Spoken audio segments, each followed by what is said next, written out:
Bismillahirrahmanirrahim. Assalamu alaikum. Welcome back to PPSC and FPSC Math Center, and we are solving PPSC test 2015 of lecture mathematics. Question 1 to 92 questions are completed, solved, and available on this channel playlist of 2015.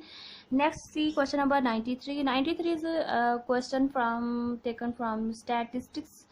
And question is about dice. Dice is thrown the probability that the dots on the top are prime numbers or odd numbers. Where is the question? This question is related to FSC level. Question में कहा गया कि एक dice है.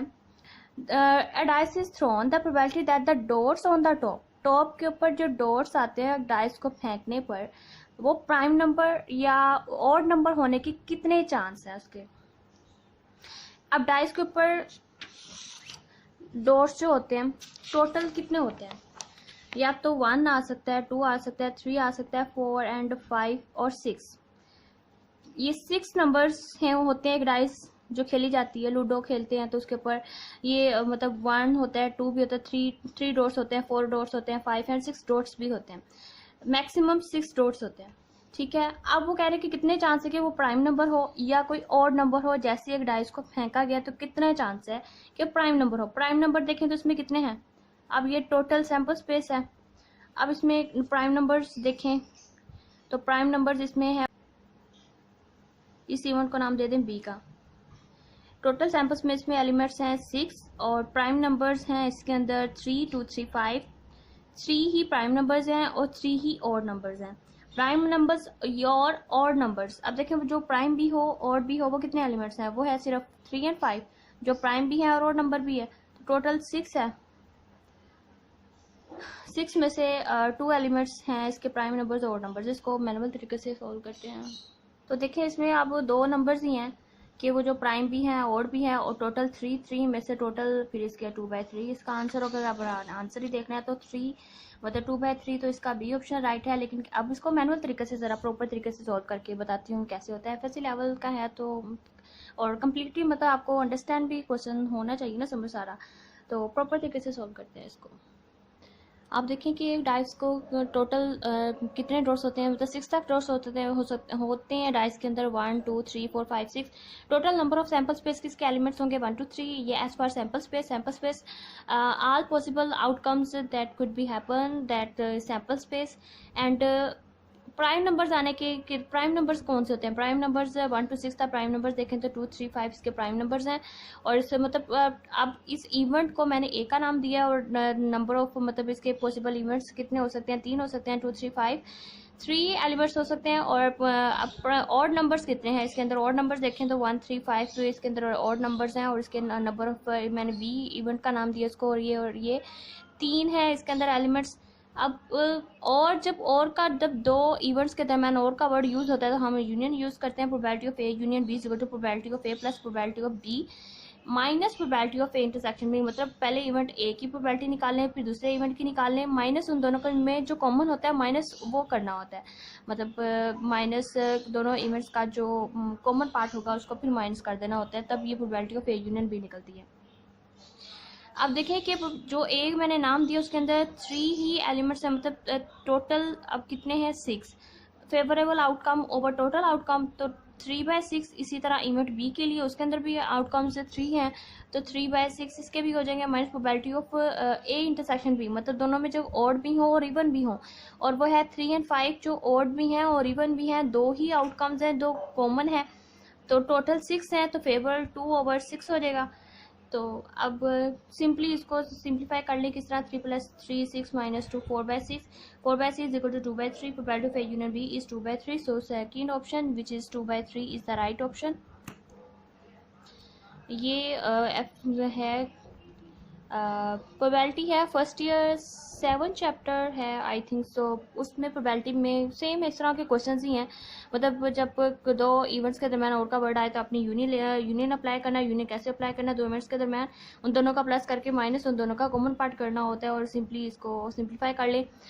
एक dice को फेंका गया था तो टोटल इसके नंबर ऑफ सैंपल स्पेस बनेंगे 1, 2, 3, 4, 5, 6 एलिमेंट्स है. टोटल इसके 6 हैं. फेवरेबल ओवर टोटल आउटकम्स करें तो probability of A union B आ जाता है. इसको हमने मैनुअली भी सारा सोल्व कर लिया है वैसे भी तो ये 2/3 is the right answer. Question number 93 हो चुके हैं सारे कंप्लीट। नेक्स्ट 94 देखते हैं। ये क्वेश्चन भी प्रोबेबिलिटी स्टैट का टॉपिक प्रोबेबिलिटी से ही लिया गया। इसमें क्या है कि आ क्वीन इज टास्क 4 टाइम्स, इस सिक्के को 4 टाइम्स अगर टास्क किया जाए इन succession that probability that at least one head occurs is. अब एक क्वीन के कितने होते हैं, मतलब हेड एंड टेल 2 चांस होते हैं, और कितनी दफ़ा उसको टास्क किया गया 4 टाइम्स, तो 2⁴ इज इक्वल टू 16 इसकी पॉसिबल आउटकम्स हैं। अब टोटल है out 16 that at least one head occur, तो मतलब एटलीस्ट वन मतलब कम अज कम एक दफ़ा हेड ज़रूर आना चाहिए, मतलब एक भी हो सकता है और एक 15 हो सकता है। 15/16 इसका राइट आंसर है। और इसको मैनुअली भी सोल्व कर लेते हैं क्योंकि हम कंप्लीट अब नोट्स बना रहे हैं, तो इसको साथ साथ पेपर वर्क भी करते जाते हैं। सोल्व करके बताती हूँ इसको प्रॉपर। अब देखें कि 4 टाइम्स से जब एक क्वीन को टास्क किया जाएगा तो उसके देखिए कितने टोटल इसके सैम्पल स्पेस बनेंगे। वैसे मैंने जब 2011 का पेपर सॉल्व करवाया था, जब इसमें प्रोबेबिलिटी का क्वेश्चन आया था, तो मैंने इसका शॉर्टकट भी बताया था कि सैम्पल स्पेस लिखते कैसे हैं, और उसके शॉर्ट ट्रिक्स के साथ मैंने ये क्वेश्चन करवाया था। आप देखें कि क्वीन को 4 टाइम्स टास्क किया गया, हो सकता है कि 4 दफ़ा हेड आ जाए, 3 दफ़ा हेड आए और चौथी दफ़ा टेल आ जाए। जब उसको 2 टाइम्स उसका फर्स्ट टाइम हेड आ जाए, नेक्स्ट टेल, फिर हेड आ जाए। अब मतलब ये सारे अब जो सैम्पल स्पेस के मैंने एलिमेंट्स लिखे हैं, ये सिंपल ऐसे ही है जैसे पावर सेट के सबसेट्स लिखते हैं, और किसी सेट के सबसेट्स लिखना सारे ऐसे ही है। और मतलब 4 टाइम्स है तो 4 टाइम्स एक क्वीन को टास्क किया गया, तो 4 टाइम्स के सैम्पल स्पेस टोटल अब 2⁴ इज इक्वल टू 16।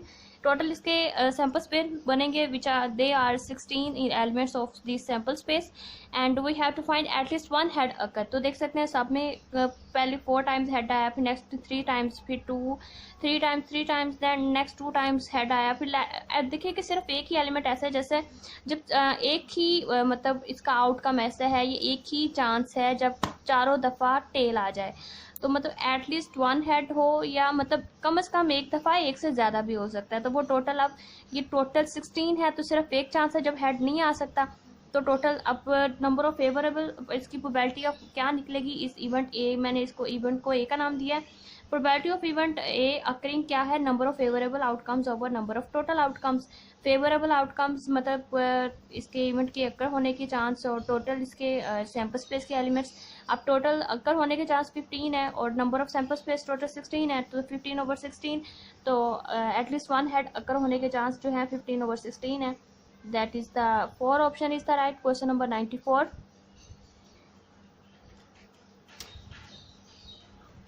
नेक्स्ट देखते हैं क्वेश्चन नंबर 95। क्वेश्चन नंबर 95 ये भी प्रोबेबिलिटी से क्वेश्चन लिखा गया। क्या है कि number of necklaces made from 9 beads of different colours. उसमें जो एफएससी लेवल का क्वेश्चन है उसमें 6 बीड्स लिखा हुआ है। क्वेश्चन सेम ऐसे ही है, मतलब ये फर्स्ट ईयर में से क्वेश्चन लिए गए हैं। Number of necklaces made from 9 beads of different colours. मुश्किल नहीं है, बहुत आसान क्वेश्चन हैं, मतलब फर्स्ट ईयर के हैं, पार्ट 1 एफएससी, तो बहुत आसान क्वेश्चन है। अब बताना है इसमें है ये है कि कितने नेकलेस बनाए जा सकते हैं 9 बीड्स ऑफ डिफरेंट। जब नेकलेसेस की बात हो, हाँ मतलब या फिर राउंड टेबल की बात हो, एक सर्कुलर परमुटेशन होती है। सर्कुलर परमुटेशन का जो फार्मूला है वो कुछ इस तरह है। जब सर्कुलर परमुटेशन की बात होती है, मतलब एक को फिक्स रख के फिर काउंट किया जाता है ना, मतलब राउंड टेबल की बात है तो एक को फिक्स रख के आप काउंट करेंगे। अगर आप एक को फिक्स नहीं रखेंगे तो उसी को आप बार बार काउंट करते जाएंगे। तो अब सही काउंटिंग के लिए आप एक को फिक्स करके ही बाकी सारे काउंट करेंगे तो सही काउंटिंग हो जाती है। तो इसका फार्मूला क्या होता है, n-1 फैक्टोरियल और बाय 2 डिवाइडेड बाय 2 भी करना होता है। ये सर्कुलर परमुटेशन का फार्मूला है। अब नेकलेसेस की बात है, 9 बीट्स हैं टोटल। अब n इसका 9 है, तो क्वेश्चन में देखें तो n इज इक्वल टू जब 9 होगा तो ये होगा 9 - 1 factorial by 2 which is equal to 8 factorial by 2। तो probability of this event is 8 factorial by 2। So A option is the right which is 8 factorial by 2। Number of necklaces round table circular permutation हो तो इसका ये formula होता है। अब n is equal to 9 दिया गया और 9 - 1 8 factorial by 2। Simple very easy question है।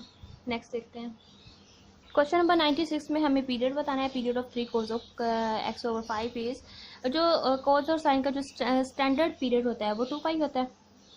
जब इस पे 5 पे डिवाइड करें तो 5 से वो मल्टीप्लाई हो जाएगा 2π × 10π। 10 पाई which is D option is the right. कैसे है इसको मैनुअली भी कर लेते हैं। 3 cos x/5 is equal to 3 cos x/5 plus 2 pi जिसका स्टैंडर्ड पीरियड होता है उसके एंगल में ऐड करना होता है। Next period of cos of x is 2 pi, so we added x/5 plus 2 pi. Then we have to take common which is r multiplied with x, multiply हो या divide हो वो हमने कॉमन लेना होता है, सिंपल x ही अंदर रखना होता है। 3 cos 1/5 कॉमन लें, अंदर क्या बचेगा x प्लस, तो ये 2 10 पाई हो जाएगा। और यही 10 पाई इस पीरियड है इस 3 cos of x/5 का, मतलब ये जो ये जो फंक्शन वैल्यू देगा ना 3 cos 1/5 x प्लस 10 पाई, वो वैल्यू इस फंक्शन गिवन फंक्शन के इक्वल ही होगी। These are the same value, मतलब ये फंक्शन या ये फंक्शन सेम वैल्यूज देगा, यही तो पीरियड है। मतलब 3 cos x/5 का जो पीरियड होगा वो 10 पाई है। 10 पाई पे वैल्यू मतलब वो टर्न होके फिर यही वैल्यू देगा जो ये फंक्शन वैल्यू देगा, तो इस फंक्शन का जो पीरियड होगा वो 10 पाई है। आफ्टर सम पॉसिबल इंटरवल्स के बाद वो वैल्यू रिपीट होना शुरू हो जाती है, यही पीरियड की डेफिनेशन है। 3 cos x/5 is the D which is 10 pi. Question number 97 में हमसे रेंज पूछी गई है, रेंज ऑफ सीकेंड इनवर्स है। कोसाइन सिंपल की तो हमें रेंज याद होती है, इनवर्सेस की भी रेंज इसकी याद करके जाना पेपर में। सीकेंड inverse, cosecant inverse, cos inverse, sine inverse x की सबकी डोमेन रेंज क्या होती है, 2 पाई माइनस पाई बाय 2, ये सीकेंड इनवर्स की रेंज है, सीकेंड इनवर्स एक्स की रेंज है। और ये जो minus pi by 2 to pi by 2 ये साइन इनवर्स की रेंज है, साइन इनवर्स ऑफ एक्स की। और ये रेंज है कोसिकेंड इनवर्स एक्स की रेंज है। Minus pi by 2 to pi by 2 minus 0 कर दे, मतलब 0 नहीं ही लेना, इसमें कोसिकेंड इनवर्स एक्स की रेंज है। और सी का साइन इनवर्स एक्स की रेंज है minus pi by 2 to pi by 2, और सेकेंड इनवर्स एक्स की रेंज ये है, यही हमसे पूछी गई थी, तो बी ऑप्शन इसका क्वेश्चन से रिलेटेड जो होगा वो बी ऑप्शन इसका राइट होगा। और जो 0 टू पाई कोस एक्स की रेंज होती है, कोस ऑफ एक्स की रेंज, कोस इनवर्स एक्स की रेंज है, सॉरी ये कोस ऑफ इनवर्स एक्स की रेंज है 0 टू पाई। 97 हो गए। 98 क्वेश्चन नंबर 98 में हमने सोल्यूशन सेट बताना है। Sine of x into cos of x is equal to √3/4 is, इसका सोल्यूशन मैनुअली सॉल्व करते हैं इसको। देखिए कि इसका सोल्यूशन सेट मैंने कैसे फाइंड किया। Sine of x into cos of x √3/4 था, तो मैंने बोथ साइड मल्टीप्लाइंग बाय 2 किया, तो 2 sine of x cos of x √3/4 into 2, जब 2 से डिवाइड करेंगे तो √3/2 बनेगा। और ये साइन टू एक्स का फार्मूला है कि sine 2x is equal to 2 sine of x into cos of x. Then sine इधर आके sine inverse 2x is equal to sine inverse √3/2, और साइन √3/2 देता है 60 पे। 2x is equal to π/3 and pi minus π/3 करेंगे तो मतलब ये साइन पॉजिटिव कहाँ होता है, फर्स्ट क्वाड्रेंट एंड सेकंड, और सेकंड क्वाड्रेंट के लिए पाई माइनस π/3 करेंगे तो 2π/3 आ गया। And π/3 and 2π/3 are the solution set, we have to find the value of x. So जब x के साथ कोई कांस्टेंट मल्टीप्लाई हो तो हमें 2n पाई b ऐड करना पड़ता है, π/3 plus 2n pi and 2π/3 plus 2n pi. And solution set के लिए हमने क्या किया, फिर इस 2 मल्टीप्लाई हो रहा है, इधर आके वो सबके साथ डिवाइड हो जाएगा तो π/6 बनेगा, और ये n पाई हो गया, 2n पाई n पाई बन गया, और ये इधर 2 कैंसिल हो गया, π/3 and this is n pi. सो अब दोनों सोल्यूशन सेट का यूनियन करेंगे तो पूरे इस गिवन क्वेश्चन जो गिवन इक्वेशन का सोल्यूशन सेट बनेगा which is π/6 plus n pi union π/3 plus n pi. First quadrant second quadrant में ये पॉजिटिव था तो इससे इसके दो वैल्यूज आई, दो वैल्यूज का हमने यूनियन लिया तो सोल्यूशन सेट बना इस गिवन इक्वेशन का। सो देखिए कि कौन सा ऑप्शन राइट बनता है जो मैच करता है सोल्यूशन सेट के साथ, which is the first one option. So first one option क्या है, π/6 plus n pi union π/3 plus n pi. So first option is the right. Next question number 99। Question number 99 में देखेंगे which of the following is the tautology, ये logics है math का, ये भी first part ही है, सेकंड चैप्टर 2.4 एक्सरसाइज है उसमें से क्वेश्चन लिया गया है। देखें कि P इम्प्लाइज नेगेशन Q है, ये उसमें कुछ स्टेटमेंट ट्रू होंगी कुछ फॉल्स होंगी, तो ये जो स्टेटमेंट है ये कंटिजेंसी की स्टेटमेंट है। और P implies Q and P Q के दरम्यान तो कोई ऑपरेशन ही यूज़ नहीं किया गया, ये कंडीशन तो फिर इसके बारे में तो कुछ कहा ही नहीं जा सकता। नेक्स्ट स्टेटमेंट है P implies Q if and only if negation Q negation P। देखिए ये कन्वर्स भी है इन्वर्स भी है, और इफ एंड ओनली की कंडीशन है, ये तो सबको फिर ट्रू कर देगी। अगर सारे मतलब रिजल्ट और थ्रू आउट अगर ट्रू हो जाता है तो फिर ये टोटोलॉजी की स्टेटमेंट है। It's mean C option is the right. Converse plus inverse ये कंट्रापोजिटिव स्टेटमेंट है which is equivalent this statement P plus Q. Next 4 देखें पी एंड नेगेशन पी, ये सारे इसमें फॉल्स स्टेटमेंट बनेगी, फॉल्स बनती है तो ये अबसर्डिटी की कंडीशन है। अब इसका प्रूफ भी मैं करवा देती हूँ कि कैसे करते हैं, क्योंकि कुछ लोगों ने कहा था कि हमें ये क्वेश्चंस नहीं आते तो आप करवा देना, तो मैं करवाती हूँ साथ। वैसे भी हम ये सारे नोट्स ही बना रहे हैं, तो नोट्स मैंने सारी कंप्लीट PDF भी इसकी कंप्लीट पेपर होने के बाद अच्छा मतलब रिस्पांस मिलने के बाद PDF भी इसकी डिस्क्रिप्शन में डाल दूँगी। तो नोट्स तैयार हैं तो करते हैं। गिवन स्टेटमेंट को देखिए हमें क्या क्या चाहिए, हमें P चाहिए, Q चाहिए, फिर P इम्प्लाइज Q भी चाहिए, P चाहिए Q and P implies Q चाहिए। उसके बाद इस स्टेटमेंट के लिए फिर नेगेशन Q चाहिए and negation P, P Q है तो negation P and negation Q भी आ जाएगा। फिर इन दोनों का इम्प्लाइज भी चाहिए, फिर इन दोनों के दरम्यान इम्प्लाइज लगा दिया, तो ये सारी चीज़ भी कंप्लीट है, ये सारी भी कंप्लीट। अब दोनों स्टेटमेंट के दरम्यान हमें इफ़ एंड ओनली की कंडीशन लगानी है, वो भी लगा दी। मतलब जो जो चीज़ चाहिए थी वो सारी हमने लिखी। अब इनको ऑपरेट करवा के देखते हैं कि क्या क्या आता है। ये P की कंडीशन है, ये Q का कॉलम पूरा बन जाएगा, ये P इम्प्लाइज Q का and negation P negation Q implies negation P and this is the whole statement which tell us the final result. So let's start. अब P जो होता है कि इसमें दोनों ट्रू ट्रू लेने होते हैं, फिर फाल्स फाल्स। नेगेशन Q के लिए क्या करते हैं, एक ट्रू होता है, सेकंड फाल्स, फिर ट्रू, फिर false, true false true false, इसमें दो ट्रू दो फाल्स। इम्प्लाइज, अब P और Q के दरम्यान इम्प्लाइज लगाना है। देखिए इसका कंप्लीट प्रूफ कैसे होता है कि मैंने सबसे पहले P लिखा, फिर Q, P implies Q, negation P, जो मुझे जो मतलब चीज़ें चाहिए थी वो सारे मैंने इनके कॉलम्स बना लिए सबसे पहले। और P जो लिखना होता है दो ट्रू दो फाल्स लिखें, और जो Q होता है अगर दो का आपने कम्बिनेशन लिया तो फिर इधर एक ट्रू एक फाल्स, ट्रू फाल्स का कम्बिनेशन लेना होता है, ये खुद से लेना होता है। नेक्स्ट जो P इम्प्लाइज Q होता है वो P इम्प्लाइज Q, मतलब अगर ट्रू हो और P फाल्स हो तो ये फाल्स ही देगा, अदरवाइज ये जो इम्प्लाइज का ऑपरेशन आपको अदरवाइज ट्रू ही देता है, बस ट्रू फाल्स हो तो फाल्स आता है। अब देखिए अब मैंने P Q के दरम्यान जब ऑपरेशन लगाया तो ट्रू ट्रू ट्रू का ट्रू इम्प्लाइज ट्रू तो ट्रू ही आएगा, ट्रू फाल्स हो तो मैंने कहा था फाल्स होगा, अदरवाइज ट्रू ही इम्प्लाइज करता है। फाल्स ट्रू ट्रू आएगा, ट्रू फाल्स ट्रू ही आएगा। नेक्स्ट नेगेशन का मतलब होता है कि आप साइन चेंज कर दो, ट्रू है तो ट्रू को फाल्स कर दो, फाल्स को ट्रू कर दो, नेगेशन का ये मतलब होता है। अब P पे जब मैंने नेगेशन अप्लाई किया तो ट्रू है तो फाल्स कर देगा, ट्रू है तो फाल्स है, मतलब उसको उल्ट कर देना है, और फाल्स है तो ट्रू, ट्रू है तो true, true false false true. दो ट्रू लेने थे और दो फाल्स इसके आने थे, दो ट्रू ट्रू का मैंने कम्बिनेशन लिया। नेक्स्ट फिर इसके दो फाल्स हो जाने थे और दो ट्रू हो जाने थे, ठीक है। अब इसी तरह नेगेशन Q पे जब मैंने अप्लाई किया एक ट्रू एक फाल्स, मतलब ट्रू नेगेशन का मतलब उल्ट कर देना, ट्रू है तो फाल्स कर देगा, फाल्स है तो ट्रू कर देगा, ट्रू है तो फाल्स, फाल्स है तो ट्रू। अब नेगेशन Q और नेगेशन P के दरम्यान इम्प्लाइज है, पहले ये फिर ये, मतलब Q पहले है तो Q को पहले रखना है और P को बाद में रखना है। फाल्स फाल्स तो मतलब ये तो इम्प्लाइज करता है कि इम्प्लाइज क्या कहता है कि ट्रू हो फिर फाल्स हो तो ये फाल्स इम्प्लाइज करेगा, अदरवाइज ये ट्रू ही देगा, अदरवाइज ट्रू ऑलवेज देगा ये। तो देखें अब F false false false implies false तो ट्रू, ट्रू फाल्स फाल्स आएगा, ट्रू है बाद में अगर फाल्स है तो फाल्स आएगा। Next false true true true true true देगा। नेक्स्ट अब इफ़ एंड ओनली की कंडीशन लगानी है, P इम्प्लाइज Q और पहले ये और बाद में इस वाले के दरम्यान, इन दोनों के दरम्यान इफ़ एंड ओनली की कंडीशन। और इफ़ एंड ओनली की क्या कंडीशन कहती है कि अगर दोनों सेम है, मतलब या तो दोनों ट्रू हो या दोनों फाल्स हो तो आपने ट्रू लेना है, अदरवाइज फाल्स लेना है, ठीक है। अब ट्रू ट्रू दोनों सेम है तो ट्रू आ गया। इफ़ एंड ओनली की कंडीशन लगा रहे हैं इसके दरम्यान और इस कॉलम के दरम्यान, ट्रू ट्रू ट्रू आएगा, फाल्स फाल्स दोनों सेम है तब भी ट्रू आएगा, दोनों सेम ट्रू, दोनों सेम ट्रू। ये तो सारे ट्रू हो गए, अगर सारे ट्रू हो जाएं तो ये तो टोटोलॉजी की स्टेटमेंट है, मतलब सारा रिजल्ट ही अगर आपका ट्रू है तो ये टोटोलॉजी है।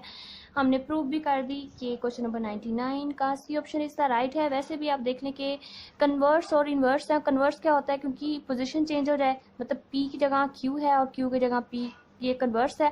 इन्वर्स का मतलब क्या है कि अगर नेगेशन था तो इधर मतलब इधर दोनों के साथ नेगेशन नहीं है, इन दोनों के साथ नेगेशन भी है। कन्वर्स प्लस इन्वर्स हो तो ये कंट्रापोजिटिव स्टेटमेंट होती है, कंट्रापोजिटिव और इसके दरम्यान इफ एंड ओनली की कंडीशन के साथ लगा दिया जाए तो ये टोटोलॉजी ही देता है। वैसे मैंने ज़ुबानी बता दिया था, प्रूव भी कर दिया कैसे है, और कंप्लीट मैंने बच्चों की तरह सारा समझा भी दिया है। देख सकते हैं आप कैसे है सारा। नेक्स्ट जो क्वेश्चन नंबर 100 है, which is the last one question of the PPSC test 2015।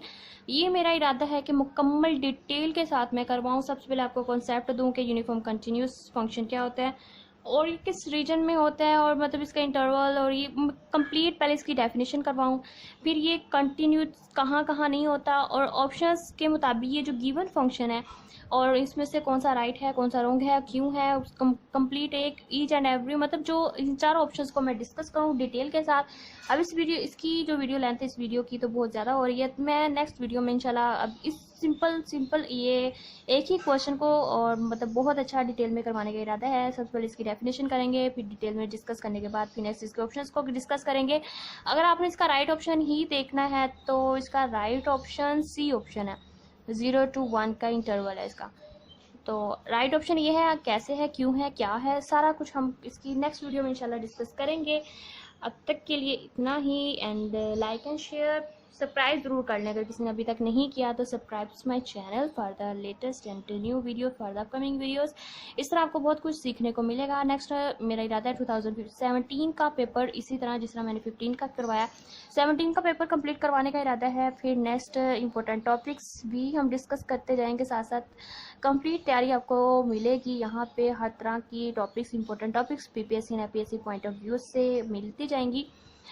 अगर आप वीडियोस लेना चाहते हैं तो subscribe and like share with your friends my videos and subscribe my channel.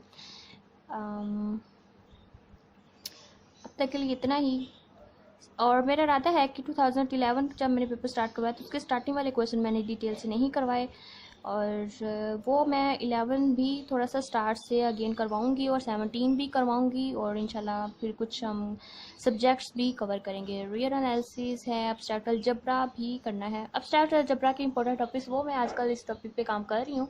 Important topics of abstract algebra, जिस तरह मैंने लीनियर अलजेब्रा की वीडियो बनाई थी, इसी तरह एब्स्ट्रैक्ट अलजेब्रा की वीडियो आजकल इंशाल्लाह जल्दी ही अपलोड कर दी जाएगी। Thank you.